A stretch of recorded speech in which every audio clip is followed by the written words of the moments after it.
Wow, už som sa zľakla, že to nenahrám, lebo toto je už asi nejaké moje piate video, ktoré teraz robím. Normálne som spravila proste asi nejakých 5 videí a pozerám na to, že nie, toto nemôžem takto dať. No dobre, tak asi šieste video. No, dneska mi to až tak nejde, ale dobre. Tak ahojte všetci. Um, no.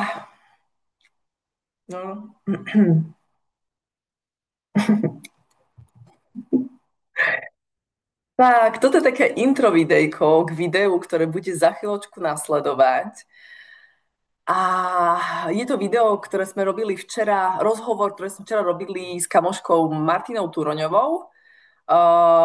V podstate s ňou som mala rozhovor aj nedávno, kde sme rozoberali prevažne rodičovstvo, nejaký sebarozvoj a v podstate zdieľali sme tam takisto, teda hlavne ona, mnoho vecí z jej života. Takže veľmi príjemný rozhovor. Ak ste ho ešte nevideli, tak si ho určite pozrite.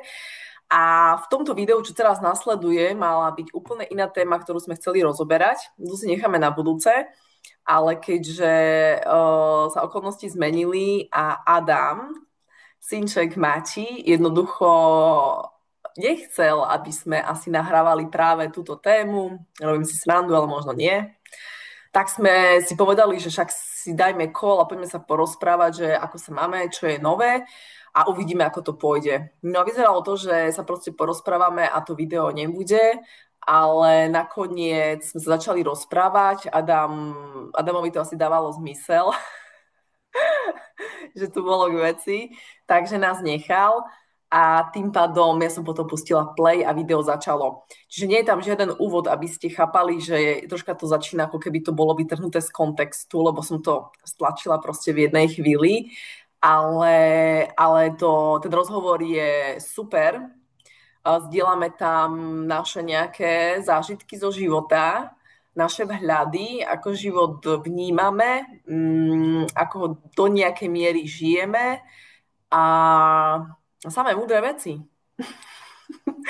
Takže, takže prajem vám príjemné počúvanie, pozeranie a ďakujem, ak si videjko vypočujete alebo ak budete mať nejaké komentáre alebo čokoľvek, čo by ste chceli zdieľať, tak to kľudne napíšte do komentárov pod video, prípadne nás môžete kontaktovať obe aj na Facebooku.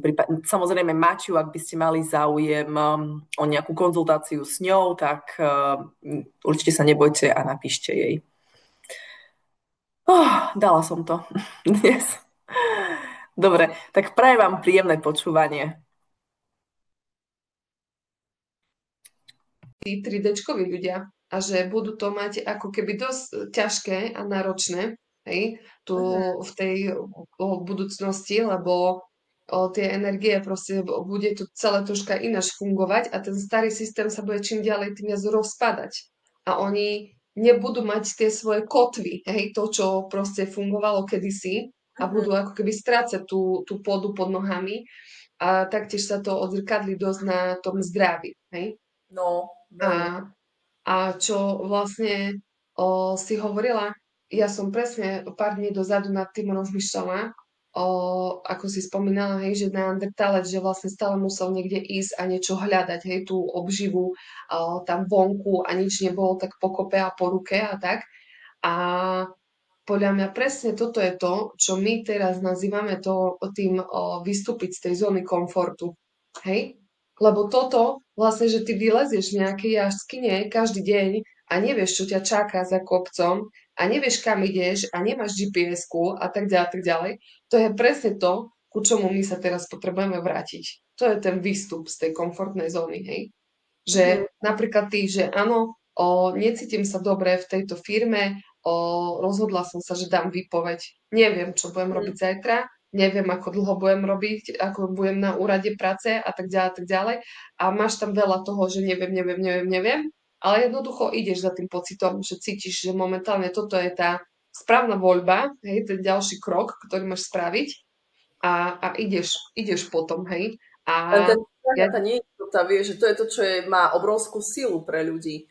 Že proste nie každý si vieme a máme nejaké fázy niekedy, že jednoducho človek proste do toho nejde, lebo je tak silná tá neistota, že ten ľudský mozog alebo tá myseľ neuniesie, lebo potrebuje to bezpečie, hej, že akože je to náročné si to niekedy dovoliť a ešte len chcem povedať, že včera sme si boli ešte sadnúť s kamošmi a sme sa bavili o rôznych témach a neviem už presne, jak to bolo prezentované, ale že my ako ľudská rasa, že my naozaj máme tak silno v sebe zakodovaný ten strach a boj o prežitie, že jednoducho tá realita toho, tej hojnosti, toho zdravia, toho kľudu a pokoja, ona už je tu, ale my to nevidíme. Proste my to nevidíme, lebo jednoducho to sú, ja neviem, tisíce rokov dozadu tie línie, kde to je tak extrémne silné, že jednoducho ešte bude trvať asi veľmi dlhé roky, kým toto naozaj uchopíme na nejakej úrovni vedomia, že vlastne ono to tu už všetko už je.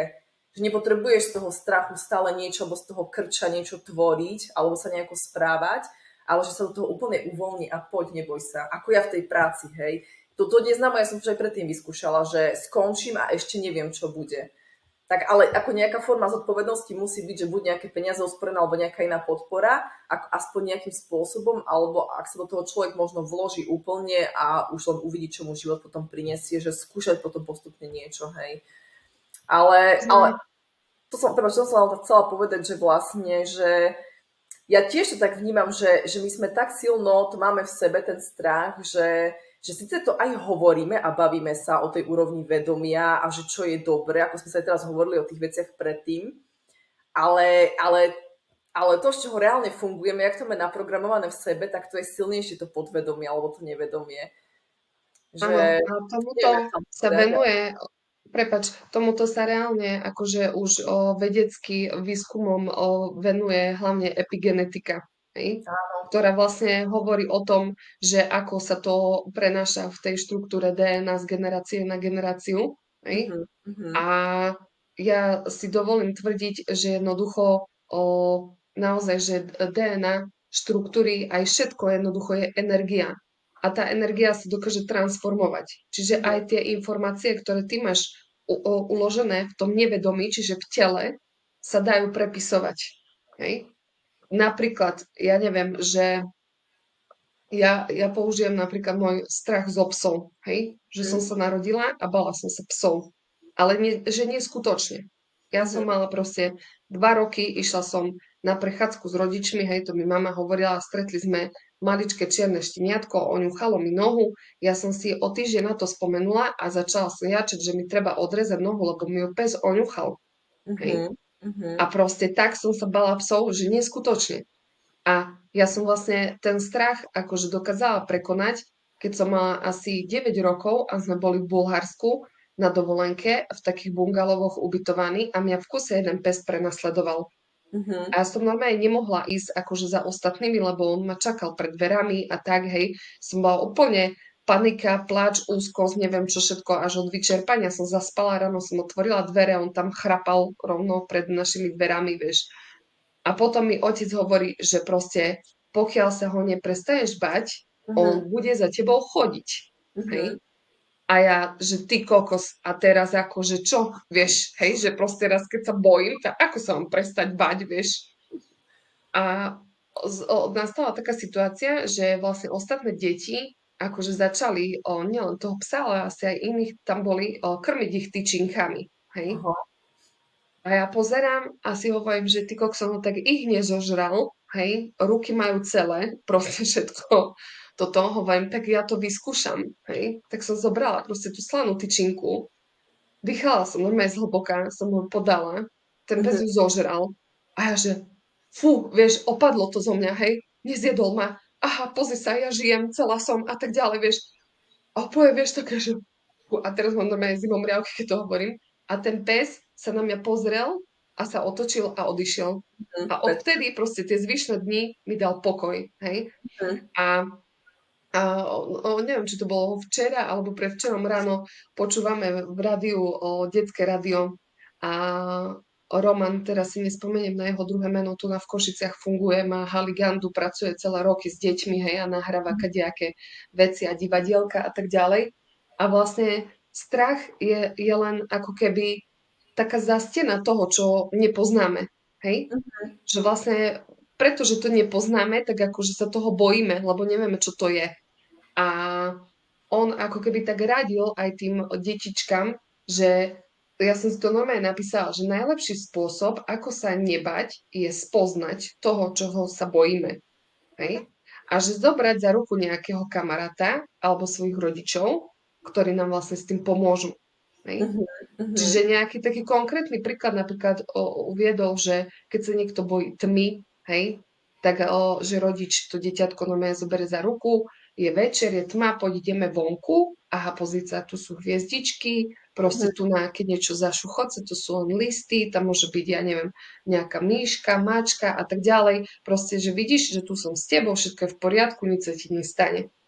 A ja si dovolím tvrdiť, že vlastne tá práca, ktorú ja ako keby robím s tými klientkami jedna na jednu, je presne to, že ja som ako keby ten sprievodca a ten rodič, ktorý chytí za tú ruku a že mhm, poď, neboj sa, že pozrieme sa na to, že aj keď tam máš v tom nevedomí, v tom podvedomí ten pocit, že sa toho bojíš, že sa ideme pozrieť na niečo, čo nie je veľmi príjemné, hej, lebo ako sa hovorí, pravda bolí a je to tak, mhm, hej, ale vlastne ono ťa to boli tú chvíľku, kedy si v tom zážitku, v tých emóciách, proste presne v tom, čo sa teraz v tej tvojej hlave, ako keby v tých spomienkach, v tých emóciách odohráva. Ale ono vlastne, keď sa to preskladá a mozog je vlastne neuroplastický, áno. čiže ty tú spomienku dokážeš potom premeniť, transformovať. Hej? A Mhm, ja normálne ako sprevádzam ženy týmto procesom, kedy ju prepíšeš a vytvoríš si novú spomienku. Hej? mhm. Potom je napríklad aj technika, Len, ktorej sa hovorí... keď môžem na chvíľočku, len teraz si povedala, že ju človek prepíše, že napríklad akým spôsobom, aké techniky používaš pri tom, aby človek mohol prepísať napríklad nejakú traumu z minulosti, že sa napríklad, ja neviem, o, čo ja viem, bojí sa zamestnať, hej, povedzme príklad, že nevie prečo sa nemôže, alebo ja neviem, bojí sa plávať, nevie plávať. Alebo to je jedno, nejaký iný príklad, keď máš nejaký, tak nejaké stále konkrétne techniky používaš, alebo veľmi závisí od situácie? Závisí to aj od situácie, ale jednoducho to je bežná prax aj ľudí, ktorí pracujú s hypnozou, hej? Že vlastne ty sa ako keby z tej klasickej beta hladiny, v ktorej fungujeme drvivú väčšinu dňa, dostaneš do tej hladiny alfa, hej? Za pomoci svojho dýchu, zrelaxovania, uvoľnenia toho nervového systému, kde proste máš zavreté oči, si opretá, si v kľude, a dokážeš sa dostať do toho podvedomia, kde sa ti vynoria tie spomienky. Ale hovorím už ako keby o ľuďoch, no väčšinou sú to jednoducho ženy, ktoré už troška pracujú so sebou, hej? Že to nemusíš, že už si mala za sebou nejaké hypnozy alebo takéto veci, ale napríklad aj s tým telom, hej? Že keď Mhm. sa zameriavaš na nejakú výživu, na nejaký ten pohyb a tak ďalej, tým pádom si reaktívnejšia a lepšie sa dá s tebou pracovať. Hej? Mhm. Lebo už to telo je nejako previbrované trochu, že rýchlejšie sa dostaneš do toho podvedomého stavu. A, a tam vlastne ideme ako keby do tej úplne prvej spomienky, že kde to celé začalo, kde to začalo bolieť. Hej? Mhm. A ja použijem napríklad príklad, ktorý sa týka mňa, hej, že aby som tu nejak klientky nevyťahovala, ale ja som celý život mala problém s nejakou sebahodnotou, s neprijatím, hej, ono sa to ešte ako keby nie je to úplne vyliečené a upratané, lebo keď sa ti to veľakrát v živote deje, tak tiež Mhm. treba postupne ako keby riešiť a čistiť. Ale mne pomohol proces kineziológie One Brain sa dostať ako keby ku koreňu tej veci. Hej? Čiže tam je to fakt, že čisto práca s tým nevedomým a s tým telom a lieči sa to za pomoci normálne svetla. Hej? Čiže sa zvedomí normálne, že mne tam prišla situácia prvá v 14 rokoch, kedy ja som skúšala fajčiť a moja mama akože na to prišla, že fajčím a bol z toho čurbes jak toto a bola som proste neprijatá v tom. Hej? Mhm. Že jednoducho, že vôbec som také niečo skúsila a nebola možnosť ani argumentovať ani nič, jednoducho takto stačí, konec si proste hej. A, a potom sme sa dostali ešte do jednej staršej situácie, kedy som mala 4 roky a vlastne tam to bolo o plači a spojila som si to vlastne s tým, že môjmu otcovi zomrela mama a ja som veľa, veľa proste plakala a ono, to dieťatko do tých 6 rokov je napojené na tých rodičov, hej. A od tých 3 do 6 rokov tie dcery sú napojené na otca hlavne, hej. A keďže ten otec ako keby si nedovolil úplne naplno prežiť tie svoje emócie, tak som ich prežívala ja. Hej. A tam som vlastne tiež počula, že neplač, nerev, nič sa ti nestalo, na čo toľko plačeš a tak ďalej, hej. A zase to bolo to neprijatie, hej. Čiže keď sa to vlastne vyniesie na ten povrch, že to človek znova ako keby precíti a zase v tom momente to aj pustíš, treba aj tým plačom, hej, alebo akokoľvek to môže byť aj iné fyziologické prejavy na úrovni tela, hej, môže tam byť, ja neviem, kašel, môže tam byť pot, hej, alebo silná potreba močenia, alebo čokoľvek iné, hej, plyny, proste to sú normálne akože prejavy, ako sa to čistí. A potom vlastne my dokážeme ako keby vyvstavať tú ideálnu situáciu, aká by sa mohla udiať. Hej? Že kebyže zahodíme toto, čo sa vlastne stalo, tak reálne si vlastne ty teraz v tej danej situácii predstavuješ, že sa to znova deje, ako by sa to malo diať, čo by ti ten človek mal povedať, čo by sa malo. Hej? A týmto procesom to ako keby fakt, že uzdravíme, zacelíme, ako ľuďom sa reálne vieš, odľahne ti normálne na duši, a keby fakt, že kameň spadol a veľmi ku tomu, akože mi pomáhajú tie kryštály skutočnosti a potom je ešte fajn, že keď sa ti ako keby znova vracajú nejaké aspekty, ktoré sú podobné tomuto zraneniu, tak je fajn pri týchto našich spoločných, nazvem to, že seansách, používať rovnaký esenciálny olej. Hej, ten najstarší zmysel, ktorý je čuch. Hej, prvé čo, aj keď sa dieťa narodí, tak ono ide po pachu.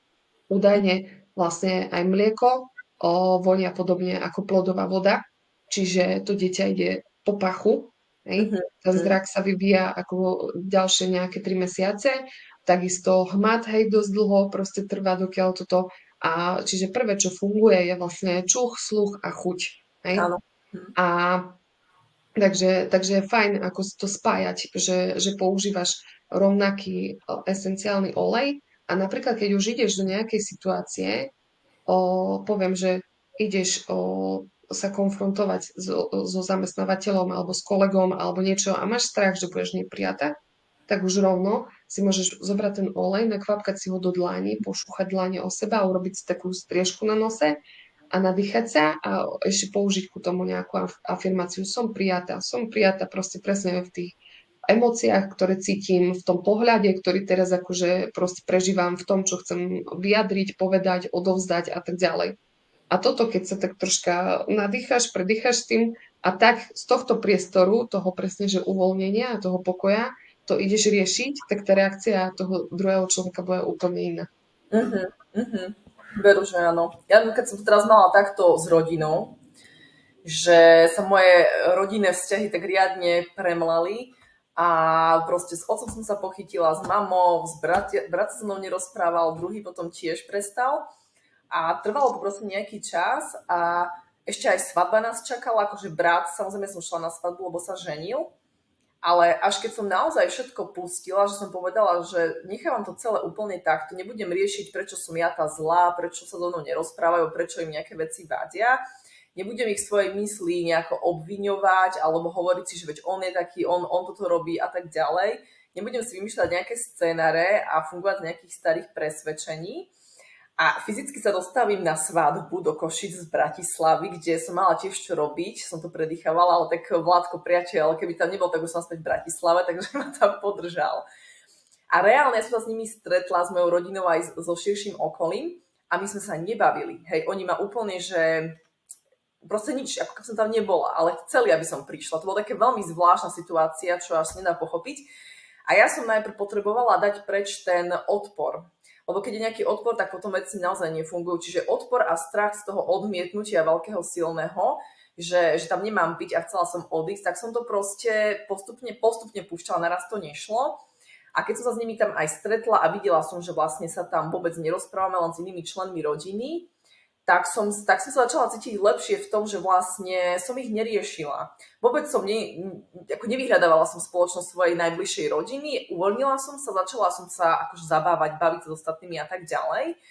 A tým, že som v sebe už nemala žiaden taký negatívny emočný náboj, absolútne žiaden, ani nejaké očakávanie, alebo chtíč, alebo odmietnutie, proste, že absolútne nič, a ani alkohol, no ja som nejak veľmi nepila. A začala som sa tešiť, tak zrazu za mnou prišla mama, že niečo mi chce povedať a začala sa normálne baviť. Potom prišiel druhý brat, ktorý sa ženil, hej, za nejaký čas. A s najmladším bratom, s ktorým to naozaj, tie vzťahy máme také troška, že on je fakt úplne iný, on funguje proste inak. Tak zistila som sa, on teda so mnou, lebo ja by som sa s ním rozprávala, on mal odstup, tak on celú svadbu nič, ani sme sa na seba nepozreli, možno raz. Celú svadbu, čo bolo od 4. po obedia do 3. rána. A na konci sa stala taká vec, keď on už odchádzal skôr so svojou manželkou aj s dcerkou, tak sme sedeli aj s priateľom a ešte sesterice a tak ďalej. A on potom len prišiel akož tak nad nás, že sa rozlúčiť. Tak priateľ on je v pohode, on sa postavil, samozrejme čaute, neviem čo, on tieto veci akože rešpektuje mňa, ale on sa správa, ako on potrebuje, mne sa to páči. A ja som tak sedela a tak pozerám teraz, čo sa bude diať, vlastne, my sa celú svadbu nebavíme, hej. A som tak na seba, ale som cítila, pozerovať sa tak na seba, ja som sa postavila a proste bez slov, bez všetko sme sa len objali, také objatie a proste a odišiel, hej. A to bolo všetko. Čiže to bol tak silný zážitok, kde vlastne bez tých slov nebolo potrebné slova, sme sa objali a vlastne ono to celé odišlo. Lebo tam fakt bolo nanesené mnoho vecí ešte z tej minulosti.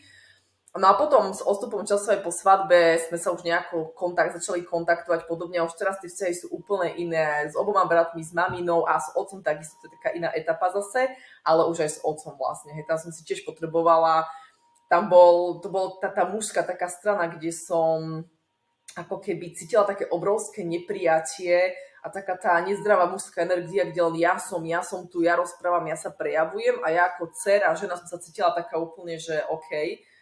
A to bolo po dlhom čase, lebo ja som svojho otca nevidela celý život. Až teraz sme sa spoznali pred pol rokom, hej. A už sa spoznala aj s rodičmi, priateľovými a tak ďalej a tam sa mi spustila extrémne silná emócia, že vlastne ja som ako keby odvrhnuté dieťa, nezáujem absolútny. No a potom po pár dňoch, keď sme odišli z návštevy, tak ja som mu potrebovala to vyjadriť nejako, hej. Ale tým, že on býva v Skalici a ja bývam v Bratislave, neboli sme ešte spolu tých niekoľko dní, tak som mu poslala hlasovku. A tam som si uvedomovala, že nevyjadrím mu to tak, že mu budem vyčítať veci a neviem čo, ale len mu vyjadrím, ako som sa cítila, aby pochopil, že čo mnou prechádzalo a prečo som potom bola taká troška chladná alebo nejaká s takým odstupom a viacej zablokovaná. On to absolútne neuchopil, hej, lebo on funguje alebo fungoval z takého toho starého, silného vojenského nastavenia, to je všetko. A tým pádom oni sú rozvedení, moji rodičia, hej, nežijú vôbec spolu a on je už rozvedený viackrát, aj mal mnoho žien a tak ďalej. A jednoducho, tým pádom on s tými ženami nevie fungovať, hej, že proste nemá tam ten cít a podobne. A keď som mu to ja ako dcera zdieľala, tak on samozrejme proste úplne, že ma zavrhol. Teda na 90% ma zavrhol, hej. A my sme boli na dovolenke s priateľom vtedy, to bolo tohto roku a ja úplne taká, že to sa mi sníva toto. Tak ja mu tam, vieš, akože vysvetľujem tie veci, respektíve zdieľam v takom uvoľnení, že proste v dobrom a on ťa úplne, že odpíše, vieš. Tak prešiel proste opäť nejaký. No a potom počase som ho ja kontaktovala, lebo prišla nejaká situácia, že došiel nejaký e-mail, proste do mojej mailovej schránky, ako keby sa on plánoval prihlásiť niekde na svoj e-mail. Proste nejaká takáto situácia, čo život ako keby ti pošle, že máš možnosť. Tak som ho kontaktovala, že mi došiel nejaký kód, kde sa on chcel prihlásiť na e-mail a že keď ho bude potrebovať, nech mi dá vedieť. A pýtala som sa, že ako sa má, hej. No a našťastie proste, že tak sa asi liečia aj tie rodinné vzťahy, že on sa toho chytil a nebol až tak silno akože zranený, ale až tak silný ten odpor v sebe nemal, že jednoducho reagoval na moju správu a nereagoval tým, že sa ešte viacej urazil, ako je dosť veľká tendencia ľudí, že sa ešte viac urazia, ale proste povedal, že dobre, že ďakuje, no a že ako sa má, že ako sa mám ja. No tak sa potom už spustilo ďalej, hej, že už normálne fungujeme. Ale že hralo tam rolu aj moje ego, lebo hovorím, že ani mu nepíšem, ani mu to nepošlem, lebo proste to, čo akože ani náhodou, ale jednoducho proste hovorím si, nie náhodou ten e-mail prišiel, to nie sú to sú také malé veci, čo človek spovie, to ego, hej, že to zranenie moje tiež, že nie. Tak hovorím, dobre, idem to využiť. A tiež aj s bratom potom, hej, po tej svadbe, to som len dopoviem, už to je jedno, že to nebolo hneď také, že sme sa objali a po svadbe už 2 dní sme si telefonovali, to nebolo takto, hej. To bolo tiež tak, že ja tu beriem, že ten život nám dáva tie signály stále, len či ich využijeme. Že ja bývam v BA a do Košic mi došla pošta, hej. Doporučenie. A jedine tento môj brat má splnomocnenie ešte z x rokov dozadu a mamka mi volá, lebo došla na adresu, kde býva ona, že máš tu nejakú poštu, neviem, čo to je, či zavolá Peťovi a ja, že nie, Peťovi nevolaj, my sa nebavíme, že s Peťovi nie, že proste nevyberiem ju, hej, koniec. Tak dobre. Prešlo niekoľko hodín a ja hovorím, že to není náhoda, že mi nejaká pošta dojde teraz do Košic, vieš, čo mi tam aj nemá čo dochádzať.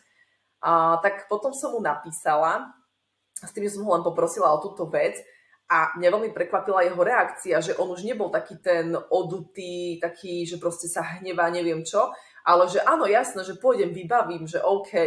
A ešte smiley, tak hovorím, že wow, že jak sa to zrazu zmenilo jeho správanie, že už nereaguje ako predtým, hej. Čiže sme potom ešte vymenili si pár správ, hlasoviek, telefonovali sme, už to bolo iné. Ale čo chcem povedať je, že to nie je o tých druhých, toto je obrovské podľa mňa uvedomenie pre každého z nás, že môj brat je na vine, môj oco, ale to je o tom, že či ja skúsim zmeniť ten prístup, možno si nechať aj viacej času pre seba, ako som spravila, vyjadriť, čo potrebujem, pri otcovi hlavne, alebo už keď s druhou časťou rodiny som skúšala nejaké pokusy sa zmieriť, nešlo to, tak to nechať úplne tak, ale vnútorne dať preč tie také, že on je zlý, obviňovanie, lebo to obviňujeme tak len seba potom. Čiže sa s tým zmieriť a nehnevať sa ani na seba a začať to brať tak, že je to všetko v poriadku a fungujem ďalej v živote. A on sa to takto rýchlo potom spraví, hej, že naozaj strašne rýchlo, čo človek nečaká. Takže naozaj, akože tie veci dokážu nádherne fungovať, len s rodinou to je náročnejšie, no, že to je proste proces nejaký, a veľmi citlivo, aspoň ja to tak vnímam, že veľmi citlivo treba pristupovať a meniť aj seba samozrejme, že aj k tým ľuďom. Takže teraz neviem, prečo som začala už s týmto na príbehom, alebo z čoho som sa odrazila a od tých zranení tuším, že sme sa bavili nejaké, alebo ma prosím ťa nasmerujú, lebo neviem, prečo som teraz už nadviazala som proste nejako, že tie zranenia asi, keď sú nejaké. Hej. Ale ty si to krásne, ako keby všetko tak aj konkrétne pomenovala, hej? Že tie také, by som povedala, že také princípy toho takého zdravého toho fungovania, hej? Že čo si tam ja ako zvedomujem, to je presne to, že keď komunikujeme s niekým, kto nás zraňuje, tak presne hovoriť, že čo cítim ja, a neukazovať prstom, že ty si povedal toto, alebo ty si urobil toto, ale začať tým, že vieš, že keď sme boli v tej situácii, tak ja som mala taký a taký pocit, hej, a že proste mňa to na nejakej úrovni zranilo a napríklad tam aj priznať, že napríklad neviem, že prečo, hej, sa ma to tak dotklo. A potom druhá vec, ten princíp toho nelipnutia, hej. Toto je normálne jeden obrovský vesmírny zákon, hej. Ja tu môžete vidieť toto dieťa, ja som vlastne mala túžbu porodiť úplne spontánne dieťa doma, hej. A ja som to napríklad už komunikovala pri tom druhom dieťati s mojim mužom, on tam mal obrovské strachy, že čo všetko sa môže proste stať pri tom pôrode, že radšej nie. Ale zrejme som zase ja o nejaké veci v sebe zmenila a prekodovala to.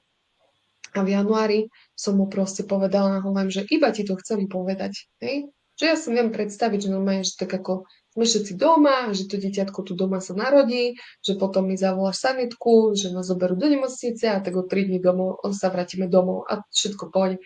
A on pozerá na mňa, že dobre. A ja, že dobre, že ja som to chcela iba povedať, vieš.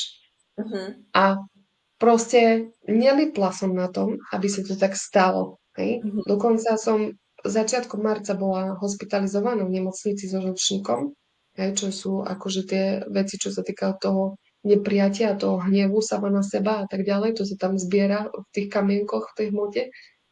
A, a vlastne som si hovorila, že preboha, tak ja určite nejdem riešiť nejaký domáci pôrod a nejaké dúly a asistentky a neviem čo všetko. Že kto vie, ako sa to môže skomplikovať s tým žlčníkom. Však ja normálne radšej zbalím si tašku a pôjdem do nemocnice, keď to na mňa príde. No, ale čo som v daný deň urobila, bolo to, že tak, ešte je skoro ráno, tá ešte nejdem ich všetkých budiť, vieš. Potom, tá ešte treba deti nakrmiť. A potom, a ešte Adelka nemá úlohy. Ešte sa idem osprchovať, ešte si idem umyť vlasy, ešte počkám, keď mama príde po deti. A proste prišli také 3 silné kontrakcie, že odrazu už som proste len kričala na neho, že dones podložky, chytaj ho a volaj zachránku. Hej. Wow. A ja Mhm. som vlastne kľačala v kúpeľni na kolenách pri vani a ja som dvakrát potlačila a dieťa bolo von. Hej. A Perfekt. prišla zachránka jak Baywatch, hej, s odsavačkami, s neviem čím všetkým toto a pozerajú na mňa a ja sedím a dieťa mám takto na bruchu vedľa seba a všetci sú v poriadku, hej, všetci dýchajú, akurát môj muž vyklepaný ako vsíka. No proste ducha pritomne zapol ten inštinkt, hej, a normálne akože dieťatko sa bežne vlastne, keď sa rodí dole hlavou, tak má tú šnúru okolo krku omotanú, hej. Čiže pekne mu hneď zhodil dolu a vlastne potom ja keď som sa sadla, tak mi ho podal. No a vlastne čo, oni prišli, všetko skontrolovali, prerezali pupočník a zabalili ho do celofanu jak čokoládku. Ja som sa do niečoho obliekla, ľahla som si do sanitky a dali mi ho na brucho a tak som si ho držala celý čas, hej. A Mhm. vlastne ešte akože čerešnička na torte, že vlastne v tej sanitke na mňa prišli kontrakcie, že rodiť placentu a tá lekárka mi hovorí, že nevydržíte ešte 10 minút do tej nemocnice. A že, no dobre, tak som ešte predýchala. Ja som neprišla až do porodnej sály a až tam som vylezla na kozu a porodila, hej. Čiže už fakt, akože, ako náhle začnete počúvať same seba, tak už spolupracuje s vami aj to telo, hej. Ako ja keď to porovnám pri tom prvom pôrode, že tam, keď už som bola fakt, že tesne pred tým pôrodom, že už to posledné štádium a mne zavolala kamarátka z Anglicka, mi zazvonil mobil. Ja som myslela, že ja zoberiem sekeru a rozrubem ten telefon. Hej. To bol taký amok, že Mhm. ticho, kľud, nehovorte na mňa, hej, všetci choďte preč, nedotýkajte sa ma úplne jak divá zber proste, one, že keď prišla sestrička, že mi ide robiť monitor alebo dačo, tak také pohľad, že čo? Vieš, A dovolila si, musela si jej to dovoliť asi. som videla v tom momente, vieš. A proste, a pri tomto treťom porode, hej, že kľačíš na tej zemi, proste už normálne máš aj tie vzťahy, že to dieťa ide von. A teraz ešte ten muž v tej panike sa ťa pýta, že aké číslo je na zachránku. A ja sa tak otočím, vieš, a že tak čakám, že či sa takto ozve, hej, že dcera, ktorá chodila do hasičského kružku, čo máme naučené všetky tieto one, a nikto nič. A druhýkrát, keď sa spýtal, že aké číslo je na zachránku, hej, tak ešte mu hovorím, že 112 volaj. Vieš,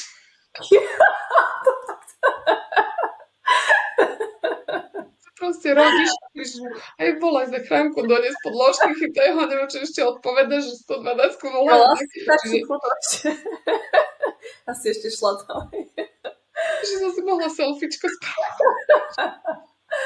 Ale Mati, to si mala krásny pôrod, počúvaj. No. Takže Nádherný. vlastne tá túžba sa mi naplnila presne skrz toho, že som na tom nelipla, hej, že sa to tak musí stať. A Mhm. A to premostím aj k tomu, čo neviem, či už vtedy sme to ako nahrávali v tom momente, že sme sa bavili o tom, že my vymýšľame. My vymýšľame, hej? že aby sme si uľahčili život, tak tu si urobíme také poličko, aby sme to mali po ruke, hej. My si No, vymyslíme proste auto, aby sme nemuseli používať nohy, však ako na čo nám sú, hej, aby sme to mali pohodlnejšie a tak ďalej. A potom vlastne ty máš to autičko a sadneš do ňoho a prídeš takto rovno pred dvere fitness centra, aby si tam sadla za nejaký stroj a posilovala tie nohy, lebo treba sa hýbať, hej. Čiže no, no, no. totálne logika, nikde nula bodov proste. A potom ideš do lekárne a kúpiš si D vitamín, aby si doplnila to, čo ti dáva slnko, keď vyjdeš vonku priamo cez kožu, hej. V zime to je OK, len podotknem, že v zime to je v poriadku si kúpiť Dčko alebo na jeseň, ale v lete fakt nie je potrebné. A K2. No, D a K2, hej. No inak, a s tým cvičením to súhlasím, že vlastne človek, keby sa radšej prešiel, že si kúpi tie hodinky, ktoré ja nemám, a spraví 10 000 krokov plus ďalších 10 a nejakých pár drepov a podobne, tak naozaj by mu to asi pomohlo viac. Alebo proste pomohlo by to určite ešte na čerstvom vzduchu, no. Ale zase, dobre, ako neodsudzujem to, lebo je to troška ako také zvláštne, že na hlavu postavené, ale je to trend dnešnej doby, to nazvíme, hej, že áno, ono to áno. môže akože tým ľuďom pomáhať, no tak už keď tak človek spohodlný pri tom aute, tak si aspoň zaplatí to fitko, si tam minie peniaze alebo multisportku a zacvičí si. No, je to na hlavu postavené, ale proste takto nás to naučilo v tej spoločnosti, hej, že už do tej prírody to proste to už je náročnejšie ísť ako do fitka. A No. zase, alebo vieš, alebo tie náradia, čo sú vo fitku, že či človek, keď chce mať väčšie svaly, jak ja, žiadne nemám, tak, takže či nie je lepšie tie činky dvíhať. Vieš, lebo čo tam, budeš na strome sa vešať? Ono, akože aj vlastne tieto workoutové cvičiská a No, tieto veci, však vlastne aj všelijaké tieto, keď si pozrieš východné kultúry a tak ďalej, však oni s čím cvičia? Však s vlastnou váhou, hej? Keď vlastnou ideš váhou. niečo robiť, tak vlastne čo si naťahuješ svaly, šľachy, hej, a naozaj proste, však už len keď robíš nejaké tie výpady vpred, hej, čo sme robili na základnej škole, na koleno sa postavíš a potom nazad a takto a drepy a tak ďalej, však to niekedy je náročnejšie ako zdvihnúť činku, hej, a vlastne hrozí ti ako keby menšie poškodenie iných častí, hej, toho pohybového aparátu, ako keď zdvíhaš ťažkú činku. Ale tak tam máš zase vlastne toho sprievodcu, keď si zaplatíš aj toho To som fitness chcela trénera. povedať. Lebo vonku s tebou fitness tréner veľmi asi nechodí, alebo neviem, či sú aj takíto, že von idú cvičiť, So že mnou išiel. Ja, hej, ja som si vymyslela akože v Košiciach na turistickej atrakcii na Drezinovom ovale, že to môže super fungovať ako aj outdoor spinning a takisto aj taká drezina ručná. A išiel so mnou tréner, normálne sme urobili ku tomu aj videá, že ktoré svaly zapájaš a tak ďalej, hej, že to ako aj na no, margo toho, že počas covidu sa nedalo chodiť na môj milovaný indoor spinning, vieš, tak aha, hovorím, že poďme to, sa na to pozrieť inak. hej. Takže No ale výnimočne. Som, no, hej, ale akože za mňa teda, že aj tie, akože tie indoorové, tie posilky a tie centra, že akože ich dáva to zmysel, lebo niektorí ľudia sú naozaj takí prepracovaní, alebo majú toho tak veľa, že ani nevedia, čo by robili vonku v tej prírode, že už ti to ani nenapádne, hej, že už toľko toho máš, že ty prídeš tam a možno, že proste máš chuť vyrúbať ten strom, ale nevieš ako, tak radšej ideš do fitka, kde to dáš vonku, alebo behať, hej. Mnoho ľudí áno. chodí behať, že? Lebo aj to, že vieš, ten internet, tak čo je propagované? Ako rúbať stromy, alebo ako v prírode cvičiť, alebo fitness centra. Vieš, čiže proste zase ľudí láka práve také niečo novodobejšie teraz, čo zase, no, však do nejakej Jasné, miery to ale môže poznať. ako ja za seba poviem, že vlastne som pred, ja neviem, koľko to je, 10-11 rokov dozadu, ani neviem presne, možno viac, som absolvovala akože kurz skalného lezenia. No a tam samozrejme si aj vo vnútri, ale aj vonku sa chodí liesť na skaly, hej. A za mňa to je niečo neporovnateľné. Hej? Že Mhm. jednoducho, keď si vo vnútri na tej umelej stene, neviem, proste mne vadí to, že sa praší to maďo, hej? Mne Mhm. proste vadí, Manžel že je musím dávať magnezio. pozor na ľudí okolo seba, hej?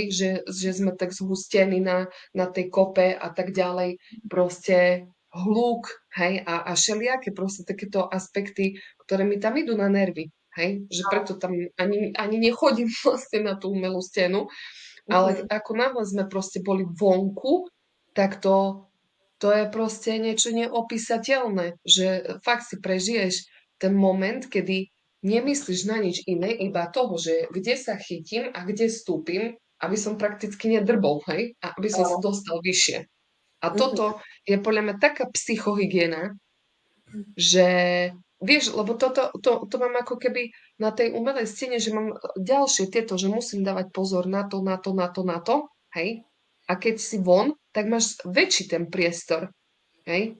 Že nemusíš v kuse kontrolovať ako keby ďalších, ja neviem, 5-10 párov, ktorí lezú, hej, ak Ako nie aj ste to, ale vyslovene aj, na hej, pretekoch.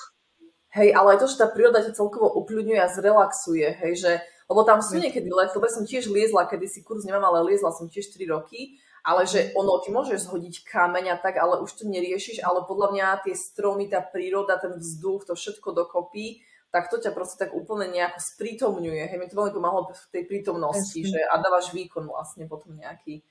Čiže hej, presne, chápem. No ale v zime zase tam buď ľady budeš liesť, alebo, hej. alebo ideš na umelú. Ináč to som chcela vyskúšať fakt tie ľady, ale ja verím, že už ešte sa dostanem ku tomu. No máte Akurát už keď som bola no. odhodlaná, akože na prechádzke v Bielovodskej, tak tam akurát sa otrhol taký obrovský proste kus ľadu a bola tam záchranná akcia s vrtuľníkom, tak ma to troška odradilo. No, tak podľa mňa to je nebezpečnejšie tie ľady liesť. Ja som si to len dvakrát vyskúšala a asi som sa bála viacej, lebo asi ako keby tam menej verím tomu, že keď sa tá skoba nabila do ľadu, že naozaj ťa to udrží. My sme to vrtali Podľa. počas toho, hej, No. kamož vlastne, tak a ja som to liezla, tak taký väčší strach som tam mala, ale no neviem, mňa už to neláka, teda to ľado. Lezenie ešte Mhm, niekedy možno, hej, ale ľado už nie. A zase neviem, ako to máš ty, ale mne odmrzajú, ako ruky mám studené veľmi, čiže ja som cepinu už nemohla mhm. držať, vieš, už má takto, takže... O, Ale je toto to hygiena určite takisto veľká, to lezenie celkové. ku tým rukám ti poviem, že u mňa sa to asi zhruba pred pol rokom zmenilo. Neviem ti presne povedať, že čím to je, Mhm. ale normálne celé roky sme to mali tak, že môj muž bol ten radiátor a ja som bola vždycky tá zamrznutá, hej. Hej, hej. A častokrát mi hovoril, že čo v tebe, krv neprúdi, vieš. No, veď to, no. Teraz, teraz to máme naopak. Normálne sa to vymenilo. Akože ja nechápem, že vlastne, že čo sa stalo, hej. Ale normálne to máme naopak. My sedíme Aha. vonku večer a proste prídeme dovnútra a zľahneme spolu na gauč a on je zamrznutý ako cencul a ja som Wow, teplá, wow, OK. hej. Aha. Takže Počkaj, ty asi, berieš doteru, on nie. ale zase akože už, no on ju nepoužíva na pravidelnej báze, hej, ale keď ho, neboj sa, bolia kríže, alebo proste dačo toto mal porezanú nohu, hej, a také veci, tak už mi povie, že prosím ťa, že Mhm. kde je toto, že dáš mi a natrieš mi a tak, takže hej, Hej. normálne včera či predvčerom sme sa niečo bavili o, hej, dôchodkovom sporení a tak. A hovorím, že však keď si budeš šetriť akože ešte nejaký tretí pilier a že hoci, ja neviem, 60, 90 eur ku dôchodku ešte ti z toho príde, tak budeš rád, že máš aspoň na lieky. A on pozera na mňa a mi hovorí, ale ja už sa vtedy liekmi nebudem liečiť. A ja, Mhm. že aha, fú. Tak to bolo za mňa, že Aha, dobre, dobre, OK. aha. Tak To som znie to tak fajn. zobrala, že už to nebude potrebné, hej, Hej, že v tej dobe, že no. proste, nie že zomrie dovtedy, hej, ale proste, že Ale už je to je budeme to riešiť inak. prepáč, je to možné, lebo ja len, že moja mamina, ona mala kedysi také vážnejšie problémy, proste ruky ju strašne boleli, osteoporóza, žlčník, brala na žlčník nejaké veci, mala akože také záchvaty žlčníkové, ľadviny, na tlak brala tabletky, ja neviem, proste brala toho strašne veľa. A v nejakej fáze, ešte to bolo niekoľko rokov pred dôchodkom, teraz má 62, dúfam, 63, hej, mala.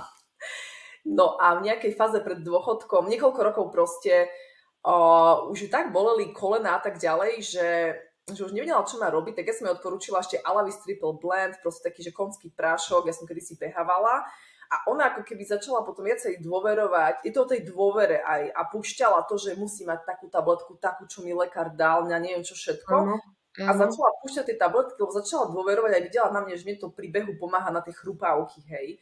Tak začala brať to a zrazu zistila, že wow, že naozaj sa cíti lepšie, tak postupne začala vysadzovať napríklad na nejakú osteoporózu lieky.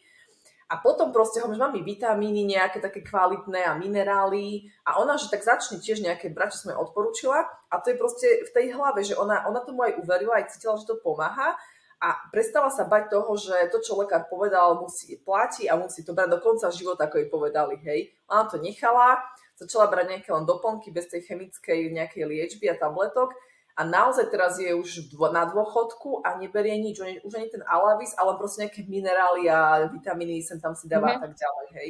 Fajčí, ale fajčí už tie ajkosky, hej, že už to nie sú tie také cigarety klasické a pije kávu, no, ale nepije alkohol.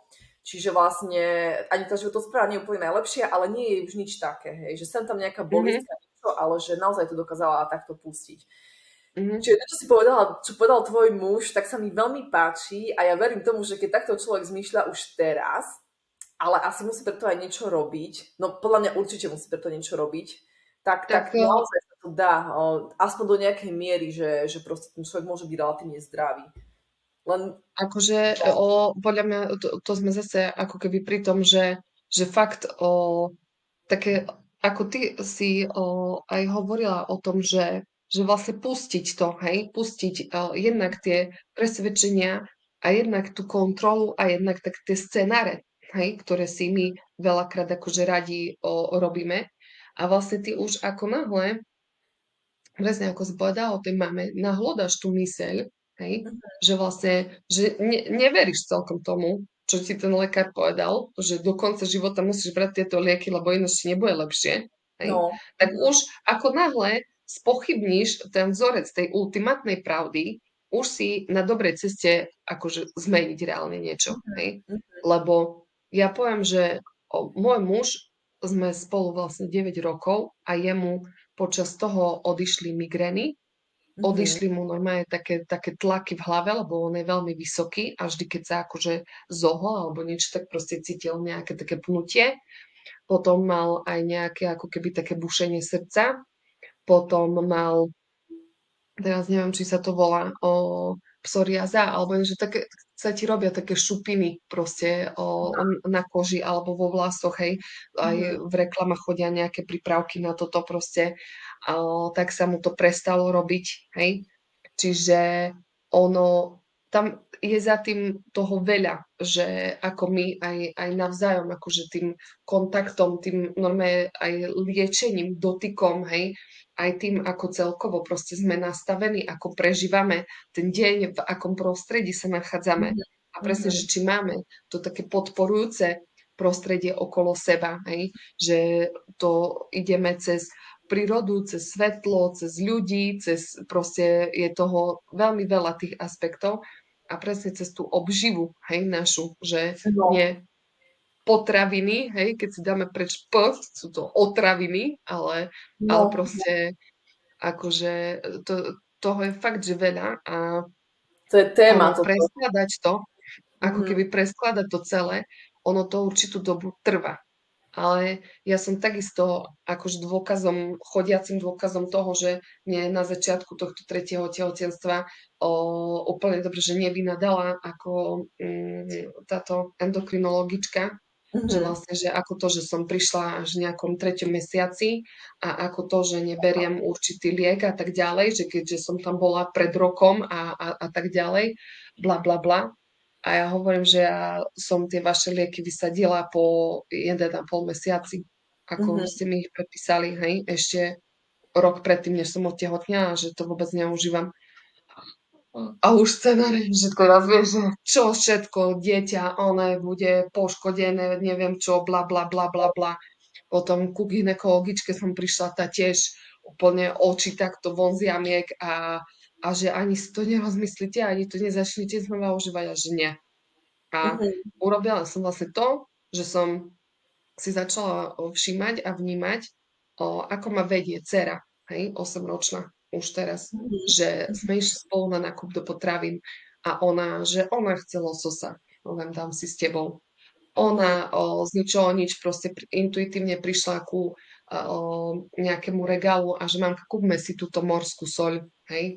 A Mhm. proste, a takéto jednoducho veci, ja som normálne začala ju vnímať, pozorovať, nabehla som na tú vlnu, čo chce ona jesť, jedli sme to spolu a ja som vlastne po 6 týždňoch mala znova kontrolu, krv a to mi gynekologička hovorila, že no ak nebudete brať tie lieky, tak to určite tie výsledky nebudú lepšie, hej, keď No, prídete inak. o 6 týždňov na kontrolu. A to A je ja si ťažké hovorím, veriť. Mhm. Mhm. dobre, dobre moja. Som prišla Ty po si to 6 týždňoch, Jak si mohla dovoliť? Co ja? Berzáňa. No dobre. Takže som prišla po 6 týždňoch a ja som naozaj mala tie hodnoty viac ako o polovicu nižšie, hej? Čiže úplne akože hovorím sestričke z fleku, že no čo, aké boli výsledky? A ona, to máte, dobre to máte. A ja, že no, nech sa páči, Losos, hej? morská soľ. Hej, No a hej. takéto veci, akože ja Hej. vystrajam bežne, hej, aj za to tiež moja rodina ako tak nechápe, že sa tu trápim s nejakým žlčníkom kvázi pomaly 8 rokov, že s tým mám Mhm. problémy a že nejdem na nejaký zákrok a vybavené, hej. Ale ja No. jednoducho viem, že tam je troška hlbšie to všetko zakorenené a ešte nejaké veci potrebujem meniť a riešiť a vyplavovať na povrch. A, a teraz akože len tak mám potrebu ešte povedať, že čo si myslíme, hej? Že keď si niečo škrečkuješ celý život, Mhm, tak čo mhm, to vyriešiš takto za 3 mesiace? Že mhm. proste vyhodíš žlčník von a už bude všetko No super. inak, hej, také radikálne riešenie. Joj, no. Hej. Hej, kokos. Proste ako nebude, lebo potom sa zase to začne niečo iné zhoršovať. Hej? Alebo ako náhle nenabehnete na celkovo zmenu v tom živote, úplne radikálnu zmenu, čo sa týka stravovania, spôsobu života, vzťahov, prostredia a tak ďalej, tak sa budú opakovať zase nejaké situácie. A teraz to nemusí byť žlčník, môže to byť problém s pečenou, môže to byť problém s pankreasom, môžu sa začať upchávať tie akože cesty, hej, a všelijaké, môže sa to odraziť na ľadvinách, alebo zase niekde, hej. Tá kineziológia One Brain napríklad hovorí o tom, že po 6 rokoch akože potlačania určitých emócií sa začnú zhmotňovať fyzicky na tom Mhm, zdraví. Hej. mhm, mhm, Takže sa mhm. možno také odporúčanie praktické, že sa pozri na to, že čo riešiš posledných 6 rokov pomaly na dennodennej báze. No. Len Ja to, som no. upratala seba pod koberec a veľa vecí nechávam na potom. Potom Mhm, sa k tomu vrátim. Potom to budem riešiť a potom, za plotom a sa mi to proste zbiera v týchto kamienkoch, hej. A potom mhm, vlastne, keď som, ja neviem, tu vyzenovaná, hej, tak mi príde vlastne ako keby taký odkaz, že na to, aby som pustila ten hnev, tak si mám normálne pozbierať nejaké kamienky a ja som si požičala nejaké od cery, kde boli normálne smajliky na tom nakreslené a dostala som sa do situácie, kedy som asi 3/4 hodinu hľadala kľúče od auta a už som mala také nervy, ale také nervy, lebo som potrebovala odísť. A ja som nahmatala tie kamienky v tom vrecku na bunde, ja som ich vytiahla. A ja, že to ríti, vieš, som to hádzala do potoka. To som neurobila, toto som mala a neviem čo, a som to proste pohádzala. A odrazu sa mi tak uľavilo, vieš. A mhm. vošla som do toho dvora a pozerala som sa do jednej igelitky a kľúče boli tam. A ja som sadla do auta, mohla som ísť. Vieš. Pecka. Takže Čiže o si tom je tá moja nevnie. práca. No. Hej, hej. Hej, no, proste paráda naozaj. A tá psychosomatika, no to jednoducho nepustí. To, čo si povedala, Mm. naozaj platí, že ak potlačame tie emócie a tie zranenia a potom to ideme liečiť liekmi k lekárovi, tak to je proste už cesta do hrobu alebo do proste veľkých ťažkostí, hej, to poviem, že... Len to je asi ťažké, že vie, že teraz človek si to napríklad vypočuje, lebo že každý máme nejaké svoje problémy a tak ďalej, každý jeden z nás. Ale niekto, kto to má naozaj akože nanesené a berie na štítnu žľazu niečo, ja neviem, na žlčník a neviem čo, a teraz pozerá, a čo teraz akože mám robiť, hej. Tak ja si myslím, že v dnešnej dobe je to už úplne normálne, že napríklad človek vyhľada nejakého psychoterapeuta alebo nejakého proste, ja neviem, kauča alebo proste niekoho sprievodcu, ako robíš aj ty so ženami a zdieľa to rozpráva, alebo niekomu pomáha s kamoškou, s mamou, alebo s niekým sa vykecať a je to OK, ale fakt sme každý rôzny a každý máme tie traumy a zranenia, niekto má fakt silnejšie, hej, čiže tam možno je naozaj úplne na mieste, bez hanby, bez všetkého, že si nájsť niekoho takého, s kým proste sa potom môže o tom nezávisle porozprávať a ten človek ho môže naviesť a dokáže vlastne niečo potom si zvedomiť a pustiť nakoniec, hej.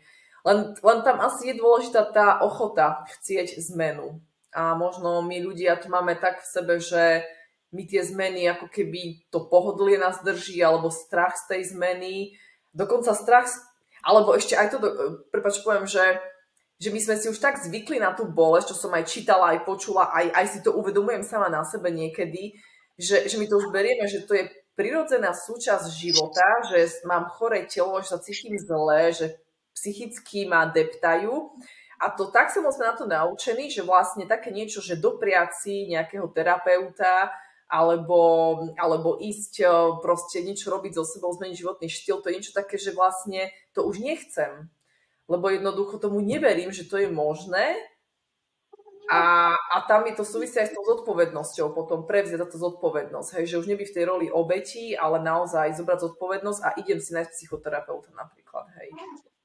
Tak... Ja k tomu, ako čo si povedala, ja vnímam jednu takú vec, že vlastne ako keby od malička tá pozornosť je vždycky sústredená na to negatívne, hej? Že proste stále všetci upriamujeme, hej, niekomu niečo proste spadne, niečo sa rozbije, niečo sa nepodarí a tak ďalej a každý vidíš, hej, a proste, alebo máš nejakú skúsenosť, ktorá ti proste nevyšla tak, ako si chcela a tak a som ti hovoril a toto a na čo a zbytočne a bla bla bla. Takže to chcem povedať, že my už sme, ale to hovorím teraz za seba, fakt reálne, že som tak ja nastavená, že je pre mňa prirodzenejšie žiť v tom nepohodlí a v tom, čo je ako keby na prd, lebo proste však to poznám, to je tá bežná vec, ako si dopriať normálne sama pre seba, hej, nejaký zážitok, nejakú masáž, nejaký proste výlet, niečo, nejakú radosť, hej, ja neviem, poviem víkendový pobyt iba s manželom bez detí, alebo neviem čo, hej.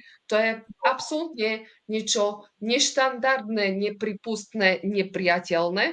A pokiaľ akože vedome napríklad nepoužívame také, ja neviem, cvičenia, že na chvíľu si sadneš do kľudu a teraz si predstavíš, že ako môj život bude vyzerať o nejakých 5 rokov alebo 10 rokov, keď to pôjde takto ďalej, ako to mám teraz, hej.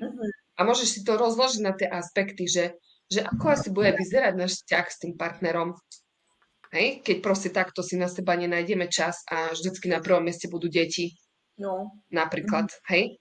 A vlastne toto je také fajn, že ako potom sú tam také tie u mňa akože podvedomé vzorce, že príde taká tá maličká Maťka so sklopenými ušami za svojimi rodičmi, že či by nám postražili deti, lebo akože chceme, hej, že sami dvaja niekam ísť, hej, a vlastne teraz, keď máš generačne tam také, že fuj ble, že vôbec tráviť čas iba so svojím mužom, hej, a nestaráš sa o domácnosť a na čo sa zase trepeš kde a neviem čo všetko, vieš, a plno peňazí a škoda toho a neviem čo všetko, tak potom to musíš proste prátať, hej, a prekopávať tie limity a naozaj ešte jeden taký praktický tip na záver odo mňa je, že pomáha mi normálne, keď si to napíšem na papier a jeden takýto vzorec, napríklad, že fuj, peniaze sú špinavé.